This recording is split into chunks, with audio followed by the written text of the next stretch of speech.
Les gens, les boxeurs connaissent le style, c'est très agressif. Ils ont toujours ces t-shirts un peu à la Tyson, à des sortes de cours, un petit peu.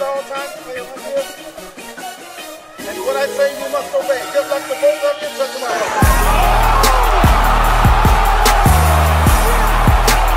Et là, Maïva se sont mis. Ah, c'est un vrai coup au fort. Eh ouais, le crochet au foie, il a touché. Ah, c'est un vrai coup au fort. Pendant Bidouan, Ouais, encore pas un vraiment coup au fort. Allez, ça va être dur là. Tiens, qui a arrêté. Oui, forcément, elle remet un genou au sol. Et elle regarde son point.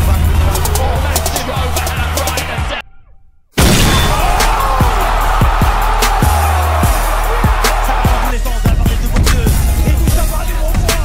Et elle touche un par du bon point. Elle a du mal, Viviane. Et elle Elle a du mal à récupérer.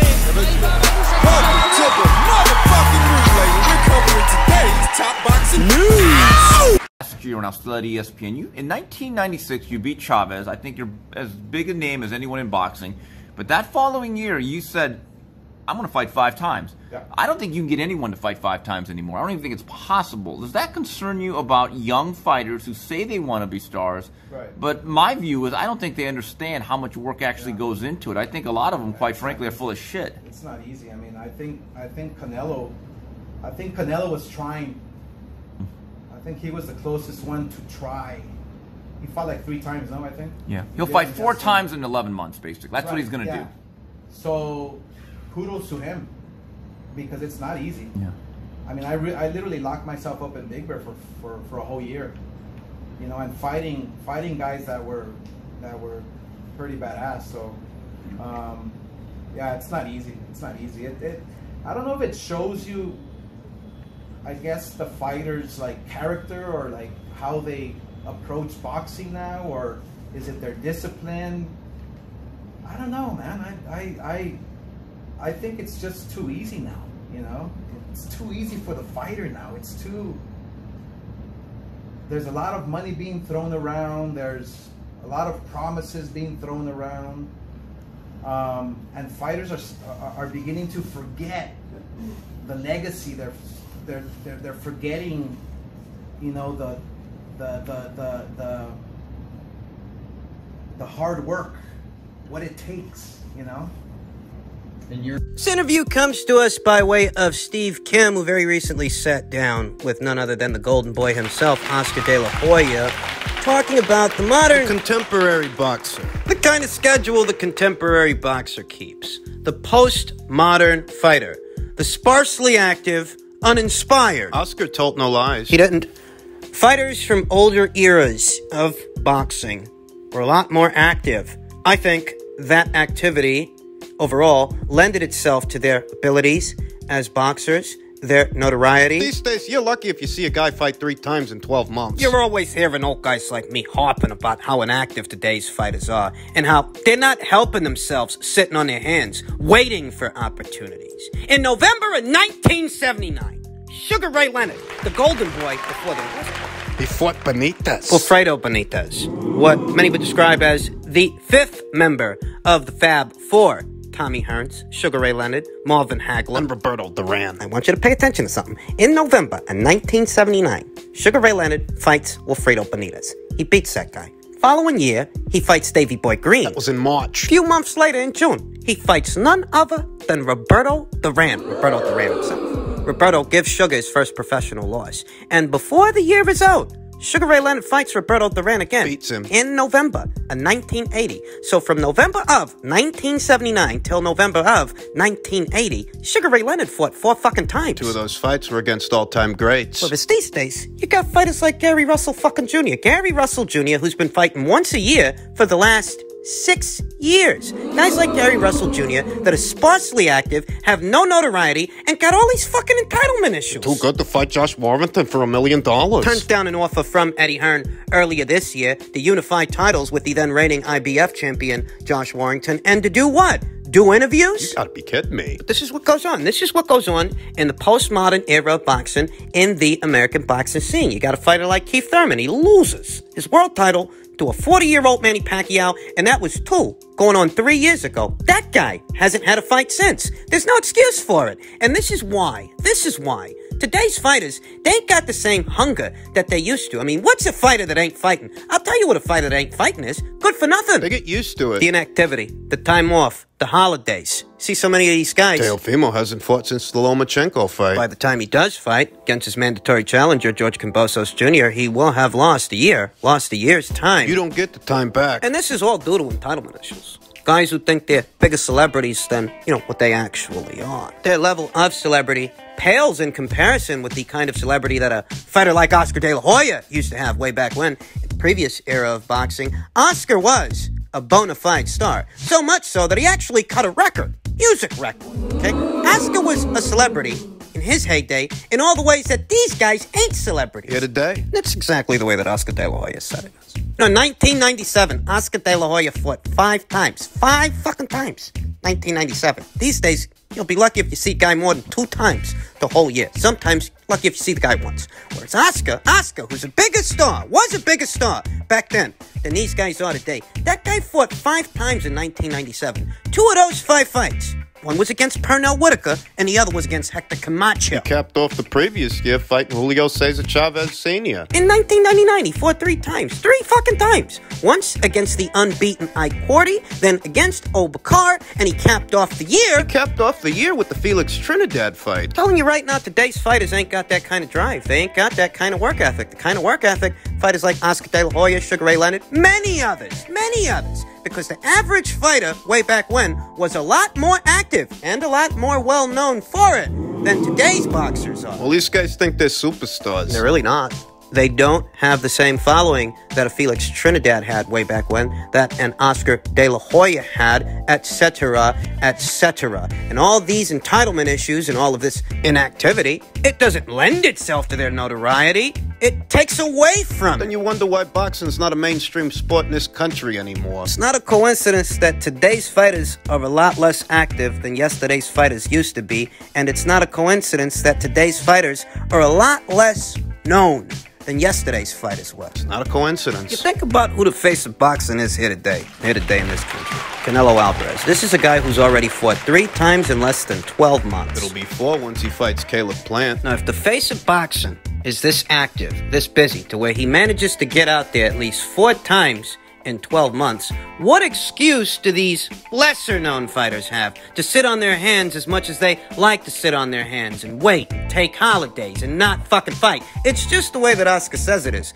These guys are forgetting. They're forgetting what it takes. They get to a point to where they don't even really want to be there. Just want to show up for a check. Yeah, they just want to get paid to show up. That's it. The sharp decline we've seen when it comes to boxing's core audience, in this country at least, has everything to do with the sparse activity of these fighters and all the entitlement issues that lead to that sparse activity. They're not helping themselves. That's all I'm saying. Best way to put it is that these days, there's too many chiefs, not enough Indians. Another news per tweet from Michael Benson. Bob Arum has stated that they're hoping to get Terrence Crawford versus Sean Porter done and announced next week for November 20th at the Mandalay Bay in Vegas. It looks like Porter is on board or close to. Hopefully Terrence will be on board and will announce it next week. Pardon my skepticism. Healthy dose of it, but the fight ain't done till the fight's done. And in an unstable environment, like today's environment, there's a lot of things that could go wrong. Things could go wrong at 13th hour. That's what happened with Joshua and Fury. Yeah, I didn't forget. Uncle Bob sounds very optimistic, and that's all well and good, but Uncle Bob sounded optimistic about the Joshua versus Fury fight. It's supposed to go down in Saudi Arabia. Look what happened to that. Don't get me wrong, I want the fight to happen. The welterweight division sorely needs a fight like this, a fight where there's actual interest on the ground with the fans. I mean, this is a fight that I'd be willing to pay for. And if they can get the fight over the line for November, the fall season is set to be a very big season in the sport of boxing. But that's if they can get the fight over the line. Joshua versus Usyk later on this month. Wilder versus Fury 3 next month. That's in October. Canelo versus Plant and Crawford versus Porter. That's in November. Gervonta Davis is supposed to be coming back in December. Yeah, but nobody gives a shit about that. Golovkin versus Murata in the land of the rising sun. Middleweight unification match that division sorely needs. Cap off the year with a bang. Lest we forget the in-between fights like Jamel Herring versus Shakur Stevenson, Brendan Figueroa versus Stefan Fulton, Chocolatito versus Estrada 3. The summer months really have been a big fat fucking disappointment. Really has been letdown after letdown, but it looks like the fall and winter months could be very kind to the boxing fans in all the ways that the summer months weren't. As far as how I think this fight breaks down, this fight between Terrence Crawford and Sean Portier, I've already talked about that fight several times and what I think is going to happen. I'll leave the link to that video in the description box. Hope for the best, plan for the worst. That's where I'm at when it comes to this bit of news. I've got to see it to believe it, because in this sport, especially at this time, when this pandemic, it's really not over, I just don't want to get my hopes up. I want to see the fight. Like many of you, I just acknowledge that there's a lot that could go wrong here, so Take a wait-and-see approach with this thing. Now, the news per tweet from Michael Benson, Jake Paul has confirmed that Tommy Fury is the opponent he most wants to face next. I want to fight a real boxer. I think Tommy Fury is probably at the top of that list. This guy comes from a legendary boxing bloodline. He's undefeated. Let's run it up.